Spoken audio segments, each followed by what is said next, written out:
여러분, 항공권보다 싼 해외여행 진짜 이득일까요? 아니면 이미 돈을 더 쓰게 설계된 구조일까요? 요즘 여행 검색해보면 이상한 점 하나 보입니다. 패키지 가격이 항공권보다 쌉니다. 말이 안 되죠? 비행기 값보다 싸게 여행을 판다. 그런데도 사람들은 예약합니다. 왜일까요? 싸니까? 귀찮으니까? 그냥 맡기고 싶으니까? 하지만 대부분 사람들이 모르는 게 있습니다. 이건 할인 상품이 아닙니다. 구조적으로 돈을 쓰게 만든 상품입니다. 실제로 이런 일이 있습니다. 신혼여행으로 동남아 패키지를 간 한 커플. 2명 합쳐 90만원. 엄청 싸죠? 문제는 여행이 시작되고 나서입니다. 첫날 관광 40분, 쇼핑센터 1시간 30분. 다음날도 비슷합니다. 그리고 가이드가 이렇게 말합니다. 여기서 아무것도 안 사시면 저희가 손해입니다. 그 순간 깨닫습니다. 아, 내가 고객이 아니라 수익원이구나. 결국 필요 없는 물건을 사고 찜찜한 기분으로 돌아옵니다. 왜 이런 일이 벌어질까요? 핵심은 딱 하나입니다. 구조입니다. 첫 번째, 여행사는 처음부터 손해보고 시작합니다. 패키지 가격은 실제 비용보다 낮습니다. 두 번째, 지상비라는 구조가 있습니다. 현지 업체가 한국 여행사에 손님 한 명당 돈을 줍니다. 세 번째, 그 돈은 누가 갚을까요? 결국 여행객이 갚습니다. 쇼핑, 옵션, 팁. 여기서 돈을 회수합니다. 네 번째, 그래서 일정이 바뀝니다. 관광은 짧고 쇼핑은 길어집니다. 왜냐면 돈이 되는 건 쇼핑이니까요. 다섯 번째, 가이드의 역할도 바뀝니다. 안내자가 아니라 매출 담당자가 됩니다. 그런데 여기서 중요한 사실이 있습니다. 이 구조는 여행만의 문제가 아닙니다. 우리 일상에도 똑같이 존재합니다. 사람들이 왜 이걸 알면서도 선택할까요? 싸니까? 생각하기 귀찮으니까? 남들도 하니까? 하지만 대부분 사람들이 여기서 무너집니다. 우리는 처음 가격만 보고 총 비용을 계산하지 않습니다. 이게 가장 큰 함정입니다. 그럼 어떻게 해야 할까요? 첫 번째, 처음 가격이 아니라 최종 얼마 쓸지를 보세요. 두 번째, 상품 구조를 이해해야 합니다. 싼 상품일수록 뒤에서 돈을 쓰게 되어 있습니다. 세 번째, 부분 자유여행을 활용하세요. 항공과 숙소만 예약하고 나머지는 현지에서 선택하는 방식입니다. 비용과 자유를 동시에 잡을 수 있습니다. 네 번째, 시간과 돈 중 하나는 포기해야 합니다. 시간을 아끼려면 비싼 상품, 돈을 아끼려면 직접 설계. 이걸 모르면 앞으로 더 힘들어집니다. 왜냐하면 이 구조는 여행에서 끝나지 않기 때문입니다. 그런데 여기서 더 중요한 변화가 있습니다. 이제 우리는 여행사를 통하지 않습니다. 대신 알고리즘을 따라갑니다. 최저가, 평점, 추천, 이걸 보고 선택합니다. 그리고 결과는 비슷합니다. 같은 카페, 같은 식당, 같은 코스. 결국 깃발 대신 알고리즘을 따라가는 새로운 패키지 여행을 하고 있는 겁니다. 정리해보겠습니다. 싸게 보이는 패키지는 후불제 구조입니다. 비싼 패키지는 정보 부족에 대한 보험료입니다. 그리고 지금 우리는 직접 선택하는 시대에 살고 있습니다. 이제 선택해야 합니다. 싸게 갈 것인가? 제대로 갈 것인가? 남이 짜준 여행을 할 것인가? 내가 설계한 여행을 할 것인가? 여러분은 어떤 선택을 하시겠습니까?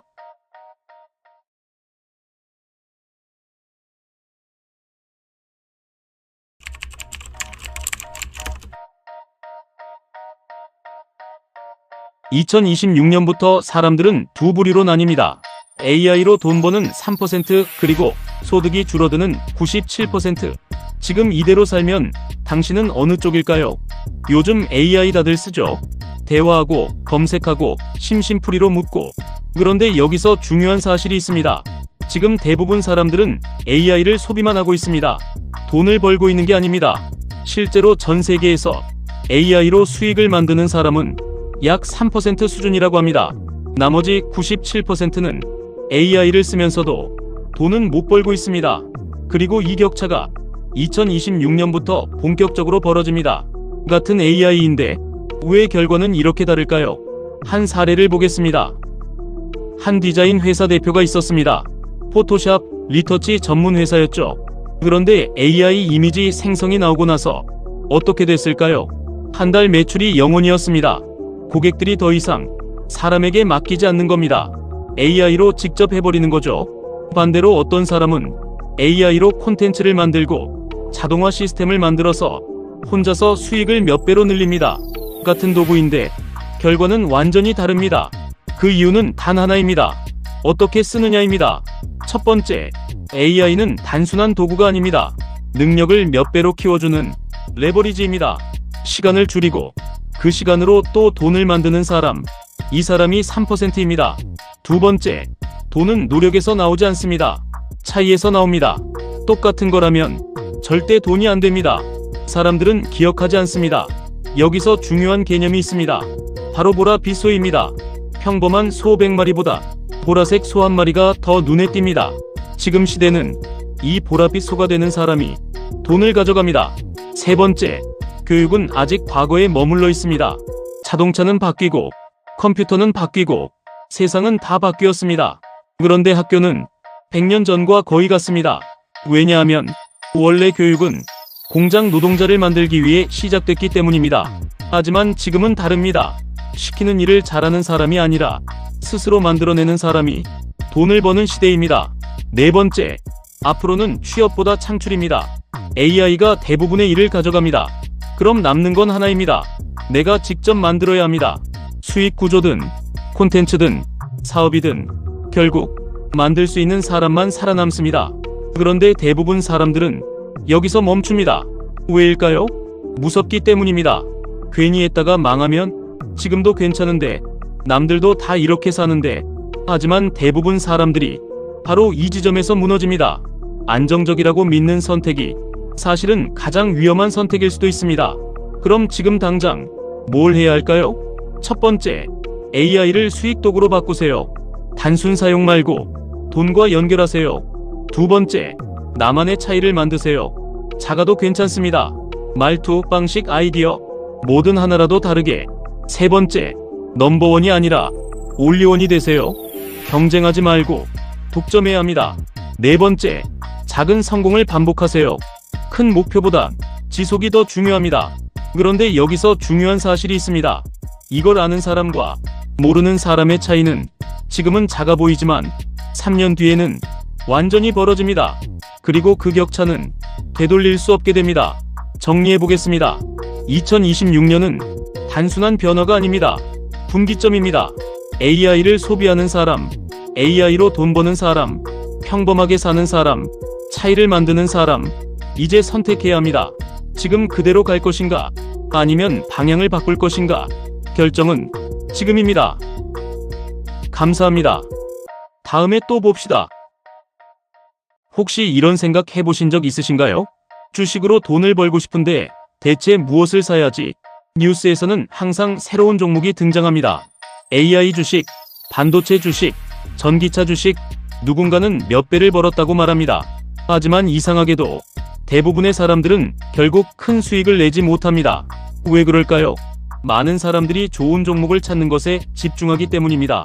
하지만 세계 최고의 투자자 중 한 명인 워런 버핏은 전혀 다른 이야기를 합니다. 대부분의 사람들은 개별 주식을 고르지 말고 S&P 500 인덱스에 투자하는 것이 더 좋다. 여기서 많은 사람들이 놀랍니다. 세계 최고의 투자자가 종목을 고르지 말라고 말하기 때문입니다. 그럼 도대체 S&P 500이 무엇일까요? S&P 500은 미국에서 가장 큰 500개의 기업을 모아 만든 지수입니다. 여기에는 우리가 너무나 잘 아는 기업들이 들어있습니다.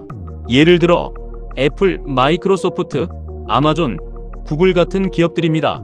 즉, 한 회사를 고르는 것이 아니라 미국 경제 전체에 투자하는 방식입니다. 그런데 여기서 중요한 사실이 있습니다. 많은 사람들이 지수 투자는 수익이 낮다고 생각합니다. 하지만 실제 데이터는 완전히 다릅니다. 지난 수십 년 동안 S&P 500의 평균 수익률은 대략 연 8에서 10% 수준이었습니다. 겉으로 보면 평범해 보입니다. 하지만 문제는 복리입니다. 예를 들어 매달 30만 원을 투자한다고 가정해 보겠습니다. 연 8% 수익률로 30년 동안 투자하면 단순 계산보다 훨씬 큰 돈이 됩니다. 바로 복리 효과 때문입니다. 그래서 많은 전문가들이 개인 투자자에게 추천하는 방법이 있습니다. 바로 ETF 투자입니다. ETF는 쉽게 말해 여러 주식을 한 번에 담은 바구니 같은 상품입니다. 대표적인 예가 바로 뱅가드 S&P 500 ETF입니다. 이 ETF 하나만 사도 애플, 마이크로소프트, 아마존 등 미국 대표 기업 500개에 동시에 투자하게 됩니다. 그럼 왜 많은 사람들이 이렇게 간단한 방법을 하지 않을까요? 그 이유는 바로 심리 때문입니다. 사람들은 항상 대박 종목을 찾고 싶어 합니다. 10배 오르는 주식, 100배 오르는 주식. 하지만 현실에서는 그런 종목을 꾸준히 찾는 것이 거의 불가능합니다. 그래서 대부분의 사람들은 이렇게 행동합니다. 주가가 오르면 뒤늦게 사고, 주가가 떨어지면 겁이 나서 팔아버립니다. 결국 비싸게 사고 싸게 파는 행동을 반복하게 됩니다. 하지만 인덱스 투자 방식은 다릅니다. 특정 기업이 망해도 다른 기업이 성장합니다. 예를 들어 예전에는 코닥이 최고의 기업이었지만 지금은 거의 사라졌습니다. 하지만 S&P 500은 계속 살아남았습니다.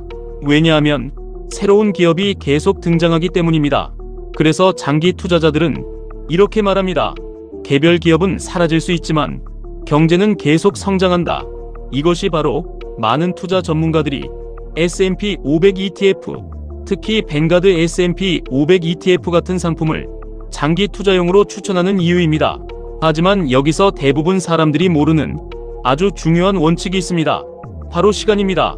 투자에서 가장 강력한 무기는 정보가 아니라 시간입니다. 10년 투자와 30년 투자는 결과가 완전히 달라집니다. 그래서 워런 버핏은 이렇게 말했습니다. 좋은 기업을 사서 가능하면 오래 보유하라. 결국 투자의 핵심은 복잡한 기술이 아닙니다. 좋은 시장에 투자하고 시간을 친구로 만드는 것, 그리고 감정에 흔들리지 않는 것. 오늘 영상의 핵심을 정리하면 이것입니다. 첫 번째, 개별 종목을 맞추려 하지 마세요. 두 번째, 미국 경제 전체에 투자하는 방법도 있습니다. 세 번째, ETF는 초보 투자자에게 매우 쉬운 방법입니다. 그리고 마지막으로 투자에서 가장 중요한 것은 오래 버티는 것입니다. 어쩌면 투자에서 가장 어려운 능력은 똑똑함이 아니라 인내심일지도 모릅니다. 오늘도 영상 봐주셔서 감사합니다. 여러분은 이런 경험 있으신가요? 분명 열심히 공부했는데 며칠 지나면 다 까먹는 느낌. 책을 읽어도 기억이 안 나고 강의를 들어도 머릿속에 남지 않는다면 문제는 노력 부족이 아니라 방법일 수 있습니다. 오늘은 일론 머스크가 말한 무엇이든 더 빠르게 배우는 단 2가지 규칙을 아주 쉽게 알려드릴게요. 끝까지 보시면 공부 속도와 이해력이 완전히 달라질 겁니다. 대부분 사람들은 이렇게 공부합니다. 일단 많이 보고, 많이 외우고, 반복합니다. 그런데 결과는 어떨까요? 금방 까먹고, 응용이 안 되고, 시험 끝나면 다 사라집니다. 왜 이런 일이 생길까요? 이유는 간단합니다. 연결 없이 외웠기 때문입니다. 오늘 이 영상에서는 이 문제를 완전히 해결할 수 있는 방법을 알려드립니다. 일론 머스크가 말한 핵심은 단 2가지입니다. 첫 번째, 지식의 나무를 만들어라. 두 번째, 연결하지 못하면 기억할 수 없다. 이 2가지만 이해하면 누구나 더 빠르게 배울 수 있습니다. 먼저 첫 번째 규칙입니다. 지식의 나무를 만들어라. 머스크는 지식을 나무로 설명합니다. 줄기는 핵심 원리, 가지는 개념, 잎은 세부 정보입니다. 그런데 대부분 사람들은 잎부터 외우려고 합니다. 디테일한 내용부터 집착합니다. 이건 뿌리 없는 나무를 만들려는 것과 같습니다. 결국 금방 무너집니다. 그렇다면 어떻게 해야 할까요? 항상 핵심부터 시작해야 합니다. 예를 들어보겠습니다. 영어를 공부할 때 단어만 외우는 게 아니라 문장의 구조를 먼저 이해해야 합니다. 투자를 공부할 때 종목부터 보는 게 아니라 시장이 어떻게 움직이는지부터 이해해야 합니다. 다이어트를 할 때도 식단만 따라하는 게 아니라 칼로리와 에너지 원리를 먼저 이해해야 합니다. 핵심은 하나입니다. 왜? 이 질문을 계속 던지는 겁니다. 왜 이런 결과가 나오지? 왜 이렇게 되는 거지? 이 질문이 쌓이면 여러분의 지식에 줄기가 생깁니다. 줄기가 단단해지면 어떤 정보가 와도 쉽게 이해됩니다. 이제 두 번째 규칙입니다. 연결하지 못하면 기억할 수 없다. 이건 정말 중요합니다. 머스크는 지식은 연결될 때 오래 남는다고 말합니다. 많은 사람들이 이렇게 공부합니다. 유튜브 보고 끝. 책 읽고 끝. 강의 듣고 끝. 이건 전부 단절된 정보입니다. 그래서 금방 잊어버립니다. 그렇다면 어떻게 해야 할까요? 반드시 연결해야 합니다. 예를 들어 경제 공부를 했다면 뉴스와 연결하고 내 소비와 연결해야 합니다. 영어를 배웠다면 실제 대화에 써봐야 합니다. 운동 지식을 배웠다면 내 몸에 적용해 봐야 합니다. 지식을 이렇게 생각해 보세요. 연결 없는 지식은 메모입니다. 연결된 지식은 경험입니다. 사람은 메모는 잊어버리지만 경험은 오래 기억합니다. 이제 바로 실천하는 방법 알려드릴게요. 첫 번째, 핵심을 먼저 찾으세요. 이걸 스스로 물어보세요. 이건 왜 중요한가? 두 번째, 하나라도 연결하세요. 내 경험이든, 다른 지식이든, 실제 상황이든, 최소 하나는 연결해야 합니다. 세 번째, 설명해 보세요. 누군가에게 설명한다고 생각해 보세요. 설명이 되면 이해한 겁니다. 설명이 안 되면 아직 모르는 겁니다. 정리해 보겠습니다. 첫 번째, 핵심 원리부터 이해하라. 두 번째, 반드시 연결하라. 이 두 가지만 지켜도 공부 속도와 기억력은 완전히 달라집니다. 마지막으로 한 가지 말씀드리면, 많이 아는 사람이 아니라 잘 연결하는 사람이 결국 더 빠르게 성장합니다. 오늘부터는 외우는 공부가 아니라 이해하고 연결하는 공부를 해보세요. 여러분의 학습 능력이 완전히 달라질 겁니다. 감사합니다. 다음에 또 봅시다.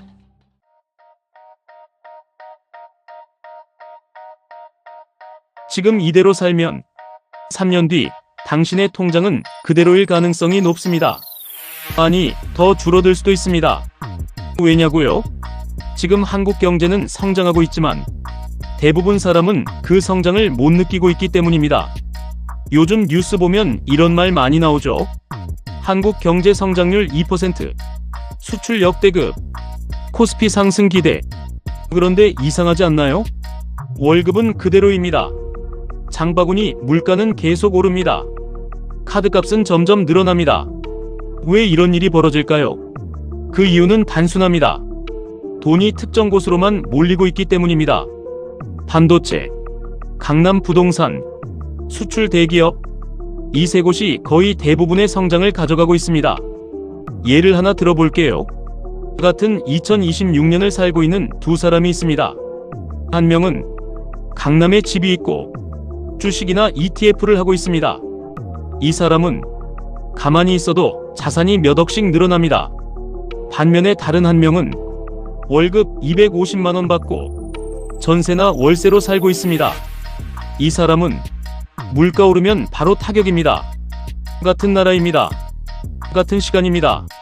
그런데 완전히 다른 경제를 살고 있습니다. 이게 바로 K자 양극화입니다.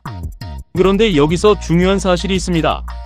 이 구조는 앞으로 더 심해집니다. 왜냐하면 한국 경제는 점점 소수 산업 중심 구조로 가고 있기 때문입니다. 지금 한국 수출의 핵심은 거의 반도체 하나입니다. 그리고 그 이익은 소수 기업에 집중됩니다. 문제는 여기입니다. 우리 대부분은 그 산업에 속해 있지 않습니다. 서비스업, 자영업, 일반 직장인, 이쪽에 속해 있죠. 그래서 뉴스는 좋아도 내 인생은 그대로인 겁니다. 하지만 대부분 사람들이 여기서 무너집니다. 왜냐하면 이걸 운이 없다라고 생각하기 때문입니다. 아니면 나라가 문제다라고 생각합니다. 그런데 현실은 다릅니다. 이건 구조의 문제입니다. 그리고 포지션의 문제입니다. 그럼 앞으로 어떻게 해야 할까요? 여기서 진짜 중요한 세 가지를 알려드릴게요. 첫 번째, 내가 어느 성장 곡선 위에 있는지 확인해야 합니다. 지금 내가 있는 산업이 성장 산업인지 정체 산업인지 이걸 모르면 10년을 더 일해도 그대로입니다. 두 번째, 현금만 가지고 있으면 안 됩니다. 지금은 돈을 쥐고 있는 사람이 아니라 돈을 움직이는 사람이 살아남는 시대입니다. 물가는 계속 오릅니다. 환율도 높습니다. 그 상태에서 아무것도 안 하면 실질적으로 손해입니다. 세 번째, 작게라도 성장 쪽에 올라타야 합니다. 꼭 대기업 갈 필요 없습니다. ETF 투자, AI 활용, 부업, 프리랜서, 어떤 방식이든 성장하는 영역과 연결되어야 합니다. 이걸 모르면 앞으로 더 힘들어집니다. 왜냐하면 앞으로 돈은 더 빠르게 한쪽으로만 몰릴 것이기 때문입니다. 정리해 볼게요. 지금 한국은 성장하고 있습니다. 하지만 그 성장은 모든 사람의 것이 아닙니다. 그래서 나라 성장률 2%는 개인에게 0%가 될 수 있습니다. 이제 중요한 질문 하나 드릴게요. 당신은 지금 어느 곡선 위에 있습니까? 올라가는 쪽입니까? 아니면 멈춘 쪽입니까? 이제 선택해야 할 시간입니다. 그대로 있을지 아니면 움직일지. 이 차이가 앞으로 10년을 바꿉니다. 여러분은 어떻게 생각하시나요? 지금 상황 체감하고 계신가요? 댓글로 여러분의 현실을 남겨주세요. 그리고 이런 현실적인 경제 이야기 계속 보고 싶다면 구독과 좋아요 꼭 눌러주세요.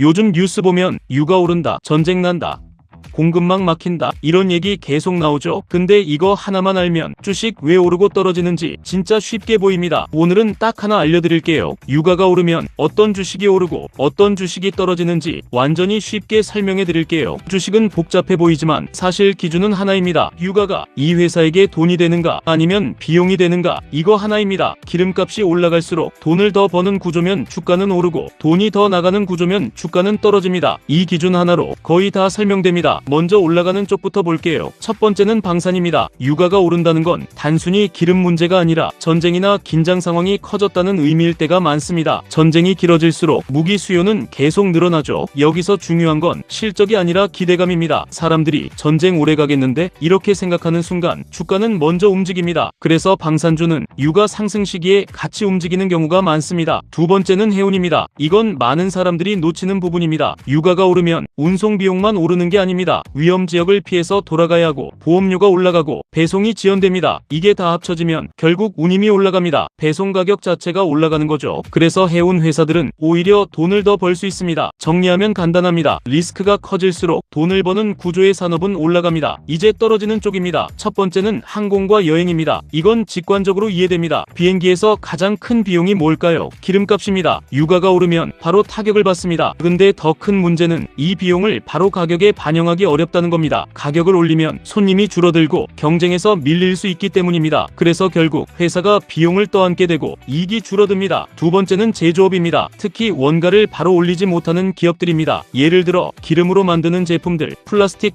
화학 제품 같은 것들입니다. 유가가 오르면 원가는 올라가는데 제품 가격을 못 올리면 그 차이를 회사가 다 부담합니다. 그래서 이런 기업들은 주가가 약해질 가능성이 큽니다. 세 번째는 성장주입니다. 이건 조금만 쉽게 설명할게요. 유가가 오르면 물가가 올라가고 금리가 올라갈 가능성이 커집니다. 금리가 올라가면 미래 기대감으로 평가받던 기업들은 가치가 낮아지게 됩니다. 그래서 성장주도 똑같이 약해지는 경우가 많습니다. 여기서 많은 사람들이 착각하는 게 하나 있습니다. 정유주는 무조건 좋은 거 아니냐? 이건 절반만 맞는 말입니다. 유가가 오르면 원유 가격은 바로 오르는데 제품 가격은 조금 늦게 반영되는 경우가 많습니다. 거기에 수요까지 줄어들면 오히려 이익이 줄어들 수도 있습니다. 그래서 정유주는 항상 수혜라고 보면 위험합니다. 이제 진짜 중요한 결론입니다. 뉴스 따라가는 투자는 어렵고 구조를 보면 쉬워집니다. 항상 이렇게 생각하세요. 이 회사는 기름값이 오르면 돈을 버는 구조인가 아니면 비용이 늘어나는 구조인가? 이 질문 하나면 투자의 절반은 이미 끝난 겁니다. 오늘 내용 한 줄로 정리해 드릴게요. 유가는 단순한 숫자가 아니라 돈이 어디로 흐르는지 보여주는 신호입니다. 이 기준으로 시장을 보면 훨씬 쉽게 보이기 시작합니다. 앞으로 뉴스 볼 때 한 번만 이 기준으로 생각해 보세요. 투자가 훨씬 편해질 겁니다.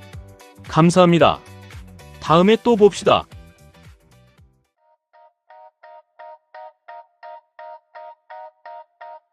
지금 결혼하려면 1시간에 3천만 원 쓰셔야 합니다. 그래도 하실 건가요?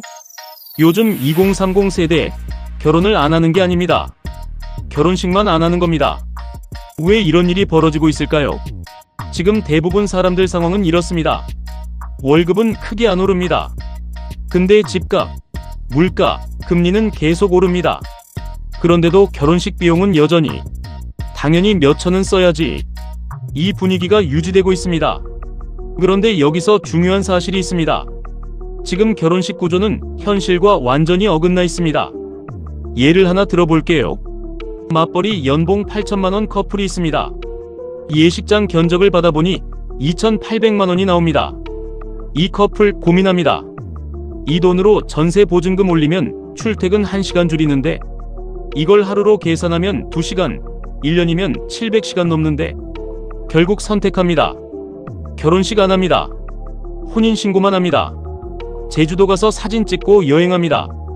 그리고 남은 돈은 보증금 플러스 가전제품에 씁니다. 이게 지금 2030의 선택입니다.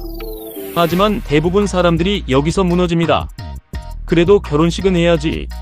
부모님이 뭐라고 하시겠어? 남들 다 하는데. 이 생각 때문에 비합리적인 소비를 계속 이어갑니다. 이제 핵심을 정리해 볼게요. 첫 번째, 소득 대비 구조가 완전히 무너졌다. 예전에는 집값이 연봉의 5배였습니다. 지금은 20에서 25배입니다. 같은 결혼이라도 부담의 차원이 완전히 다릅니다. 두 번째, 웨딩플레이션이 발생했다.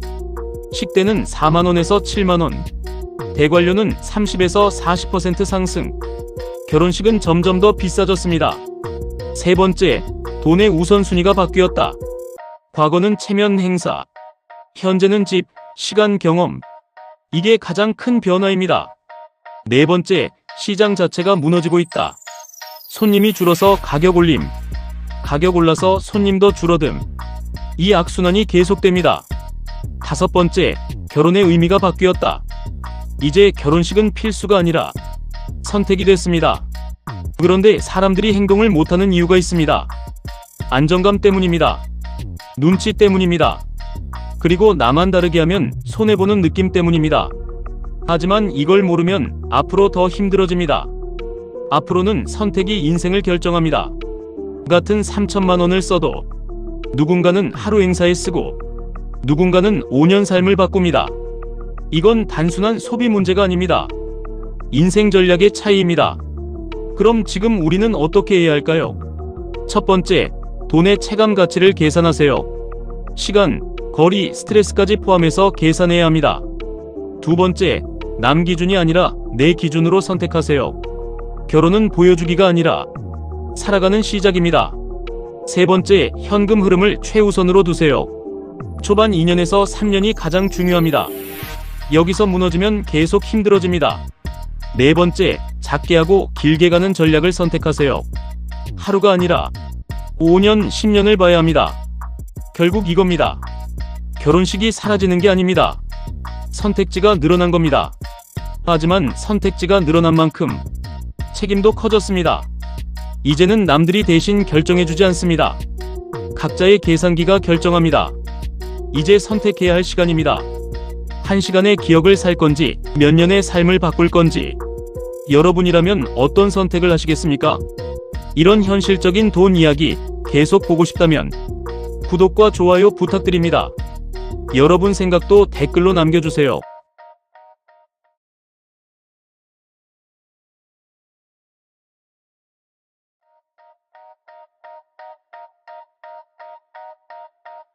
지금 이대로 살면 3년 뒤 당신의 통장은 더 가벼워질 수 있습니다. 왜냐하면 지금 경제는 좋아 보이지만 위험한 상태이기 때문입니다. 요즘 뉴스 보면 괜찮다고 합니다. 성장률 올라갔다. 고용률 최고다. 그런데 이상하죠? 왜 우리는 점점 더 힘들까요? 월급은 그대로인데 밥값, 전기요금, 보험료는 계속 오릅니다. 그런데 여기서 중요한 사실이 있습니다. 지금 경제는 숫자와 현실이 완전히 따로 움직이고 있습니다. 예를 하나 들어볼게요. 직장인 A씨는 연봉이 3% 올랐습니다. 하지만 세금, 보험료, 물가 상승을 합치면 실제로 쓸 수 있는 돈은 오히려 줄었습니다. 반대로 투자에 관심 있던 B씨는 달러 자산과 부업을 미리 준비해서 같은 상황에서도 오히려 여유가 생겼습니다. 같은 시대인데 결과는 완전히 다릅니다. 왜 이런 일이 벌어질까요? 핵심은 딱 4가지입니다. 첫 번째, 성장률 착시입니다. 경제가 성장한다고 하지만 그게 내 월급으로 이어지지 않습니다. 두 번째, 수출 구조 문제입니다. 반도체 하나에 너무 의존하고 있습니다. 이게 흔들리면 전체가 흔들립니다. 세 번째, 일자리의 질입니다. 일자리는 늘었지만 좋은 일자리는 줄고 있습니다. 네 번째, 체감 물가입니다. 공식은 2%지만 우리가 느끼는 건 5에서 10%입니다. 하지만 대부분 사람들이 여기서 무너집니다. 왜냐하면 아직 괜찮겠지라고 생각하기 때문입니다. 이걸 모르면 앞으로 더 힘들어집니다. 그래서 지금 필요한 건 대비입니다. 첫 번째, 비상금입니다. 최소 6개월 생활비를 만들어야 합니다. 이건 투자보다 먼저입니다. 두 번째, 자산 분산입니다. 원화만 들고 있으면 위험합니다. 달러, 해외 자산을 일부 가져가야 합니다. 세 번째, 소득 파이프라인입니다. 이게 가장 중요합니다. 회사 월급 하나만 있으면 리스크가 너무 큽니다. 부업, 사이드 프로젝트, 콘텐츠 뭐든 좋습니다. 처음부터 크게 벌 필요 없습니다. 월 10만원부터 시작하세요. 그 경험이 인생을 바꿉니다. 그런데 여기서 많은 사람들이 착각합니다. 나는 아직 준비 안 해도 될 것 같다. 하지만 위기는 항상 준비 안 된 사람부터 무너집니다. 지금 경제는 조용히 흔들리고 있습니다. 가계부채, 부동산, 환율. 이 세 개가 동시에 흔들리는 구조입니다. 겉으로는 괜찮아 보입니다. 하지만 안에서는 균열이 가고 있습니다. 결국 앞으로는 두 가지 부류로 나뉩니다. 준비한 사람, 그리고 아무것도 안 한 사람. 차이는 단 하나입니다. 지금 움직였느냐? 이제 선택해야 할 시간입니다. 안정만 믿고 갈지, 아니면 대비를 시작할지. 여러분이라면 어떻게 하시겠습니까? 여러분의 생각을 댓글로 남겨주세요. 그리고 이런 현실적인 경제 이야기 계속 보고 싶다면 구독과 좋아요 부탁드립니다.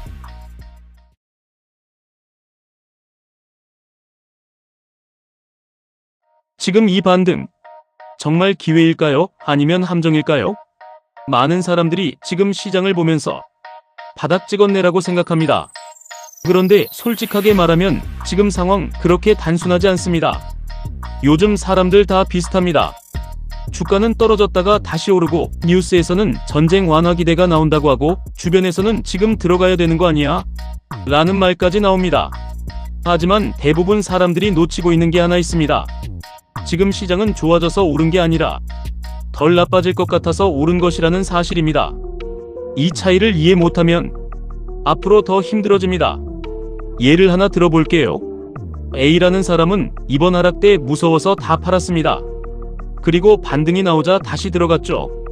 반면 B라는 사람은 이 반등이 왜 나왔는지를 먼저 봤습니다. 결과는 어떻게 됐을까요? A는 또다시 흔들리고 B는 기다리면서 기회를 준비합니다. 이 차이는 실력보다 해석에서 갈립니다. 그럼 지금 반등 왜 나온 걸까요? 핵심은 딱 3가지입니다. 첫 번째, 평화 기대감입니다. 전쟁이 끝날 수도 있다는 신호가 나오자 시장은 안도 랠리를 시작했습니다. 두 번째, 공매도 쇼커버링입니다. 떨어질 거라고 베팅했던 세력이 급하게 다시 사들이면서 주가가 튀어오른 겁니다. 세 번째, 과도한 하락에 따른 기술적 반등입니다. 너무 많이 떨어졌기 때문에 잠깐 올라오는 건 자연스러운 흐름입니다. 그런데 여기서 중요한 사실이 있습니다. 이 3가지는 전부 근본 해결이 아닙니다. 전쟁이 끝난 것도 아니고, 공급망 문제가 해결된 것도 아니고, 유가가 안정된 것도 아닙니다. 그냥 잠깐 숨 고른 겁니다. 하지만 대부분 사람들이 여기서 무너집니다. 올랐으니까 이제 괜찮겠지, 이렇게 생각해버리는 순간 다시 큰 흔들림을 맞게 됩니다. 지금 시장이 진짜로 두려워하는 건 따로 있습니다. 바로 이중 봉쇄 시나리오입니다. 호르무즈 해협, 그리고 홍해. 이 두 곳이 동시에 흔들리면 어떤 일이 벌어질까요? 원유가 막힙니다. 물류가 막힙니다. 공급망이 무너집니다. 이건 단순한 뉴스가 아니라 실제 돈의 흐름이 멈추는 문제입니다. 이걸 쉽게 말하면 이겁니다. 세계 경제의 혈관 두 개가 동시에 막히는 상황. 이렇게 되면 주식만 문제가 아니라 기름값 오르고, 물가 오르고, 기업 비용 올라가고, 결국 우리 삶까지 영향을 받습니다. 그런데 더 중요한 게 있습니다. 이건 단기 충격입니다. 그리고 많은 사람들이 여기서 가장 큰 실수를 합니다. 단기 공포를 장기 흐름으로 착각하는 겁니다. 지금 세상은 바뀌고 있습니다. AI, 반도체, 데이터. 이 흐름은 멈추지 않습니다. 전쟁이 나도 위기가 와도 기술 흐름은 계속 갑니다. 그래서 지금 필요한 건 단 하나입니다. 분리해서 보는 능력. 단기적으로는 전쟁, 육아, 물류. 장기적으로는 AI, 반도체, 산업 변화. 이걸 섞어서 보면 판단이 무너집니다. 그럼 지금 우리는 어떻게 해야 할까요? 지금 당장 할 수 있는 행동 3가지입니다. 첫 번째, 포트폴리오 점검입니다. 유가 상승에 취약한 업종 비중이 너무 높은지 확인해야 합니다. 두 번째, 현금 비중 확보입니다. 기회는 항상 공포 구간에서 나오기 때문입니다. 세 번째, 장기 성장 산업은 버리지 않는 것. AI, 반도체 같은 흐름은 흔들려도 결국 갑니다. 그런데 여기서 또 중요한 포인트가 있습니다. 지금은 확신으로 투자하는 구간이 아닙니다. 대응으로 버티는 구간입니다. 이걸 모르면 앞으로 더 힘들어집니다. 결국 시장은 이렇게 움직입니다.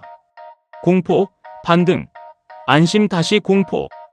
이 사이클 속에서 돈은 항상 준비된 사람에게 갑니다. 지금 반등이 나온 건 좋은 일입니다. 하지만 그 반등이 지속될 조건은 아직 없습니다. 특히 호르무즈 해협, 홍해. 이 문제의 실질적인 해결 없이는 시장은 언제든 다시 흔들릴 수 있습니다. 그래서 지금 필요한 건 단순합니다. 공포에 팔지 말 것, 흥분에 사지 말 것, 그리고 기회를 기다릴 것. 이제 선택해야 할 시간입니다. 흐름을 이해하고 움직일 건지, 아니면 뉴스에 흔들릴 건지. 이 차이가 앞으로의 결과를 완전히 바꿉니다.